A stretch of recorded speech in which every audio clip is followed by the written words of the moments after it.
بسم اللہ الرحمن الرحیم۔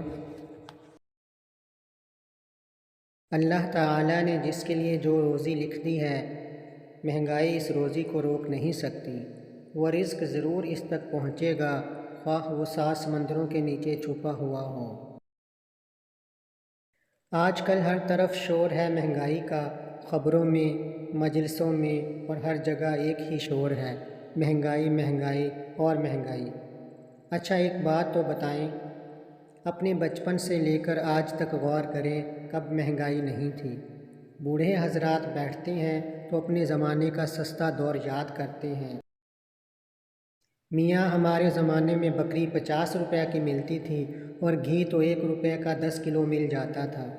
ان سے پوچھیں، بابا جی پھر تو آپ کے پاس 500 بکریاں ہوں گی اور گھی میں آپ نہاتے ہوں گے؟ تب جواب دیں گے کہ نا میاں، اس وقت 50 روپے کہاں ہر کسی کے پاس ہوتے تھے، ہماری تنخواہ 10 روپے تھی، مشکل سے گھر چلاتے تھے۔ پھر دوسرا لطیفہ یہ کہ یہی بوڑھے حضرات جب خود بچے یا جوان تھے تو ان کے بزرگ انہیں اپنے زمانے کی قیمتیں بتا کر ان کا دل جلاتے تھے کہ میاں ہمارے زمانے میں تو 20 روپے میں دودھ دینے والی بکری مل جاتی تھی اور 5 روپے میں 15 کلو گھی مل جاتا تھا۔ اب ہم اپنے بچپن کو یاد کریں تو ہر دور حکومت میں یہی سنتے آئے ہیں کہ مہنگائی نے کمر توڑ دی ہے۔ جنرل ضیاء الحق کے زمانے کی مہنگائی پر ایک نظم بھی کئی بار ایک نعت خواں صاحب سے سنی۔ خیر اس زمانے میں نہ خود کماتے تھے نہ کوئی ذمہ داری تھی، اس لیے معلوم نہ ہوا کہ اس مہنگائی نے کس کس کی کمر توڑی۔ پھر اسی طرح حکومتیں آتی رہیں اور قیمتیں بڑھتی رہیں۔ اپوزیشن ہمیشہ مہنگائی مہنگائی کا شور مچاتی ہے، مگر پھر جب وہ خود حکومت میں آ جاتی ہے تو بے تحاشا مہنگائی بڑھا دیتی ہے۔ تاریخ کی کتابیں پڑھیں تو ان میں سے بھی ماضی کی مہنگائی کا تذکرہ ملتا ہے۔ حضرت ابراہیم بن ادھم رحمۃ اللہ تعالیٰ کے بارے میں لکھا ہے کہ لوگوں نے ان سے شکایت کی کہ گوشت بہت مہنگا ہو گیا ہے، یعنی یہ 1000 سال پہلے کی بات ہے۔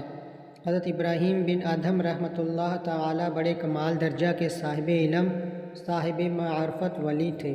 انہوں نے معرفت کا مقام پانے کے لیے بادشاہت چھوڑی تو اللہ تعالیٰ نے ان کو دل کا بادشاہ بنا دیا۔ مختصر الفاظ میں بڑے سے بڑے مسائل منٹوں میں حل فرما دیتے تھے۔ ان سے عرض کیا گیا کہ گوشت مہنگا ہو گیا ہے۔ آپ نے بے نیازی سے فرمایا تو پھر تم لوگ اسے سستا کر دو۔ لوگ حیران ہوئے کہ ہم کیسے سستا کریں؟ فرمایا تمہارے اپنے اختیار میں ہے، تم چاہو تو سستا کر سکتے ہو۔ لوگوں نے پوچھا وہ کیسے؟ فرمایا گوشت کھانا چھوڑ دو، بس کچھ دن میں پہلے سے بھی سستا ہو جائے گا۔ اس سے بھی پہلے کی بات ہے، اور وہ بات اس سے بھی اونچی ہے کہ حضرت امیر المؤمنین سیدنا علی بن ابی طالب رضی اللہ تعالیٰ عنہ کے زمانے خلافت میں مکہ مکرمہ میں کشمش بہت مہنگی ہو گئی۔ حضرت علی رضی اللہ تعالیٰ عنہ تک کوفے میں شکایت پہنچی۔ آپ نے جواب تحریر فرمایا کہ کھجور کے ذریعے کشمش کو سستا کر دو، یعنی کشمش کھانا چھوڑ دو اور اس کی جگہ کھجور استعمال کرو۔